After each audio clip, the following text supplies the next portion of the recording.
Hello friends, Sarah Gaston here. Welcome to another edition of Facebook Live where I answer your questions about the business and craft of acting. So I just had a little bit of an adventure.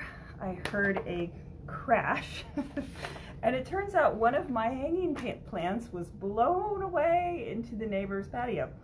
And they're not home. So, oh well, that'll be interesting when they come home and they find this plant has exploded on their patio. Anyway, hi, welcome. So if I seem a little fish-meckled, that's why. Anyway, thank you so much for joining me. Sorry I had to change the time, but I'm actually going to be in an editing class for iMovie in a little bit. So yeah, so I had to move the time, so I thank you for joining me either live today or when you watch the replay.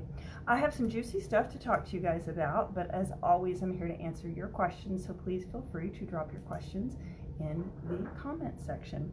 So, one thing I want to talk about kind of starting off is, hey Joseph, is, you know, we talked a little bit last week about languishing, about this feeling of being stalled out that a lot of us are feeling because the pandemic has raged on. And so I'd like to read you a quote from that I had in class last night because I think it'll be helpful and it'll kind of kick us off to one of the first things I want to talk about today. Worrying isn't productive because it doesn't produce confidence. And even if it did, the confidence wouldn't last. Worrying is a way to hide from the fact that we are wavering on our practice. Reassurance is futile, or futile, if you're talking about the board. The reason is simple. We need an infinite number of reassurances delivered daily to build our confidence. There will never be enough. Instead of seeking reassurance and buttressing it with worry, we could make the choice to go back to work instead. And I like that because here's the thing. I've been finding myself sort of stalled out. And then, and I may have mentioned this last week, we just have to give our word again, right? We have to give our word and we have to re-up our commitment. And I'm a little tired today because I was up till midnight in class. I, taught for a few hours yesterday, and then once I was done teaching, I got online to do a 3-hour Zoom class with the Groundlings in Los Angeles because I'm currently in Texas. And was I tired? Yes. Did I really feel like it? Hell no. I wanted to lie on the couch and watch Netflix, right? But what good ultimately does that do other than, hey, look, I'm just reinforcing this feeling of I don't feel like doing anything, right? Rather than whether I feel like it or not, getting up and doing what needs to be done. So just consider taking that on. If you're feeling like you're lacking confidence or you're burnt out or you'd rather sit on the couch and watch Netflix, which you're certainly welcome to do, maybe you need to look at, well, what if I did it anyway? What if I didn't feel like it and I did it anyway? Because there is work to be done if this is the thing that I say that I'm committed to. Okay? Hello, Ashley. Nice to see you. Or nice to be seen by you. Nice to know that you're here. Okay, so I got a comment with a few questions on my YouTube video about conflict. By the way, if you're not subscribed to my YouTube channel, I don't know where you've been because there's a lot of good content there. Anyway, this gentleman asks, this is MJ, I need to know how to stay in the moment when acting, as you know what is going to happen as per the script and dialogue. Okay, so that's his first question. So I think he actually answers his own question. You stay in the moment, right? So it's a weird thing because we have to memorize the script, we have to analyze the script, we know what's going to happen, okay? I always make the joke that, you can't play the end, right? So if we're watching Titanic, which is like a 3-hour movie, if everyone gets onto the boat and says, oh, I kind of have a bad feeling about this boat. Like, there's no movie, y'all. Like, they have to get on the boat and say, it was the ship of dreams, And, everyone's pretty and happy and really excited to do this transatlantic voyage, right? So that's the thing. We have to do our work so well and so thoroughly that we can inhabit that character moment to moment and actually kind of temporarily forget that we know what's coming next and just allow ourselves to really listen and be present. That is the biggest obstacle that I see with actors is just this lack of being present. We're either in the past thinking about, we screwed up our slate, or we're in the future thinking, okay, I hope I remember all these lines, or I hope I can cry on cue, or whatever the thing is, rather than just listening and reading the other person and paying attention to what they're saying, and let that information occur for you as if it's happening for the very first time. I mean, that is the trick. That is the trick. But part of it is we have to be prepared enough to let go. Okay? In fact, I have a video about that, a very recent video called Prepare and Let Go. So if you want to dive into that a little bit more, check out that video. By the way, all my videos are searchable. So if there's a particular topic that you want to know more about, see if you can't find a video about it. And of course, always ask me here. And his second question is how to get dialogues out of your head while acting so that I can feel the moment. Well, again, that's a little tricky. The dialogue has to be in your head because those are the lines you were given by the playwright or the screenwriter to say. But again, you have to allow yourself to be present and to think the thoughts that bring about the dialogue, right? So, you know, if your line is, oh, well, I'm surprised to see you here, right? So we can't just like pick an arbitrary thing like, oh, I'm going to be sarcastic and I'm going to say this line in a sarcastic manner. I'm surprised to see you here. See, that's some good 40s acting if you want to do that, which can be a lot of fun, by the way. But you can, you know, the thought of the character might be, you have a lot of nerve showing up, right? And so if that's the thought, then the line just comes out riding the wave of the thought, right? Well, I'm surprised to see you here, you know? And I realize I'm spinning in my seat like a toddler. I feel a little childlike today. Anyway, so I hope that answers your question, MJ. It is a tricky task we have as actors because, again, we have to be prepared and then we have to forget what we know and live in the moment. And honestly, it's more than just live in the moment. We have to live in the world of the character. I'm listening to Green Lights right now, which is Matthew McConaughey's autobiography, and it's early days, and he's talking about how he approaches a character, and it's exactly how I've approached characters since I was like 14 years old, right? Which is, who is this person? Just who are they? And once you get who they are, everything that kind of comes out of that is going to be completely natural because it's coming out of who they are. Why is my alarm going off? That's insane. Anyway, I hope that makes sense. And you know, something that also has come up for this week, if you've ever heard me talk to you guys about essential questions you should ask for every script, is, you know, and if you're unfamiliar with that, again, there's a YouTube video, several YouTube videos about that, on my page, Sarah Gaston. You know, it's not an academic exercise. It is there, it is just sort of a checklist to help you create a world for your character to live in, okay? So, you know, when you're trying to figure out who am I and where am I, who am I talking to, what do I want, how am I going to get it, all that stuff, it's not a quiz, right? It is a structure to allow you to create a life and to create a world so that this character can inhabit. And, you know, we have multiple things going on all the time.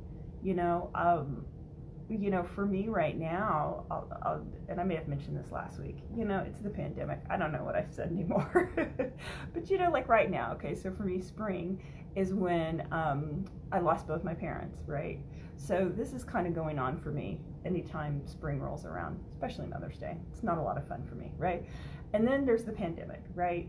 And then there's just sort of the civil unrest that we're sort of dealing with. And then, you know, there's sort of the financial impact of the pandemic. And then on top of that, I have to do things like stay up till midnight and be in a groundlings class and, you know, take this editing course that I'm about to take, you know, in about another hour, and, you know, see my friends and, you know, feel sad if I can't get a hold of someone, or et cetera, et cetera, et cetera, right? So there are all these things kind of running underneath us in real life.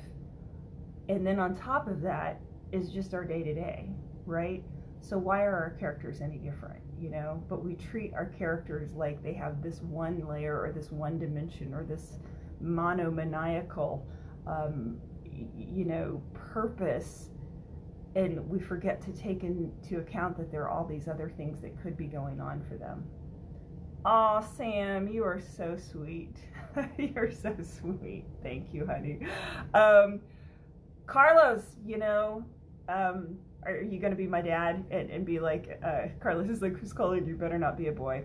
It's not a phone call. I actually turned on Do Not Disturb this time. I did remember, but that was my alarm telling me to do Facebook Live. But I'm already here, so I don't know why it's going off. Anyway, so that's all I have for you today as far as presenting some information to you. So, I always say time is our most valuable and non-renewable resource. So if you don't have questions for me today to drop in the comments, that's totally cool. I'll just start to wrap up. And here's what I find funny is every time I wrap up, like somebody will drop a comment in or a question. So a couple of things. We are back in the studio live in June for Tuesday night class. So if you've been hankering to get back into class, then check us out Tuesday nights starting in June. We're still on Zoom, so we're still doing Zoom classes, but we're going to be back in the studio in June. And you can learn everything about all of that on my website, www.sarahgaston.com. Like I said, if you are not already subscribed to my YouTube channel, I highly suggest you do that because I try to get out a new video every week with some little tip or trick that's going to help you navigate the business and craft of acting. And a lot of stuff has changed in the past year because of what we've been going through. And my YouTube channel, it's a whole catalog. I have over 100 videos, so please do a search if there's a topic you're curious about. And again, you can always ask me at any time, day or night. I will only answer on Wednesdays, but you can always ask me anytime, day or night, and I'll make sure your question is first up the next week. Also, I have a couple of online offerings. They are self-paced courses that you can just take you can take anytime. One is how to cry on camera. So it applies to stage as well, but how can you get yourself to cry? Hey, Mike. Hi, so happy to see you. And so basically if you struggle with crying on camera or on stage, I have 4 tried and true ways that I use and have used throughout my entire journey as an actor to get the waterworks going. I also have a really exhaustive course called the Ultimate Script Analysis Course, everything you need to know about analyzing a script from A to Z. And it really is everything that I do when I am breaking down a script. And you can use this for a single set of sides for an audition, or you can do this if you get cast in a role with several scenes and you got to go to set, or you are in a stage play and you want to know how to break individual scenes down. So anyway, those are 2 online courses I have. And as always, I'm available for private coaching if you have something real specific, preparing for an audition taping, if you need help finding a monologue. We're starting to gear up into the IMTA season, or the Page Parks Agent Review season.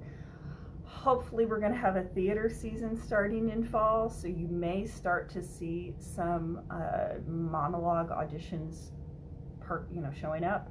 So the time to pick out an audition is not a week before you have an audition. So if you want help finding a monologue, that is also something I specialize in because I have been collecting them for literally decades, people. Decades. Yes, I am ancient. I was on the Oregon Trail, but for some reason I was British on the Oregon Trail. I don't know quite how I managed that. Anyway, I digress.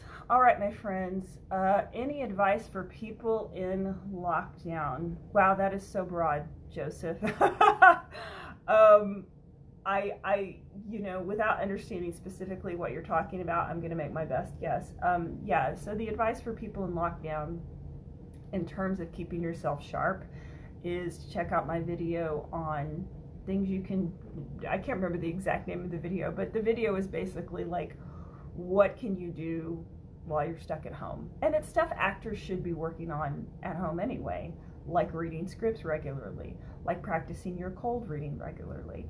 Doing something like this actually can be really helpful because you can get over just being in front of people, even though it's virtual. You can get over any nerves you might have around speaking to people. I was a guest on a friend's show yesterday. We shot just a couple of really quick little episodes, and we were just talking about acting, and I felt so comfortable because I've been doing this for a year. I've been an actor for a long time, but I haven't really been a presenter on camera in this fashion, very often. I'm either teaching in the classroom, which is live, or I'm performing, which is a different animal. So something like this just gets you more comfortable in front of the camera. So anyway, check out my video. I think it's called something like, 5 things actors could do at home or something like that. Anyway, I think that will be helpful to you. And I'm sorry you're still in lockdown. We're in such a weird netherworld here in Texas because the pandemic is still raging and so many people are still in lockdown, and yet, we're kind of free as birds here.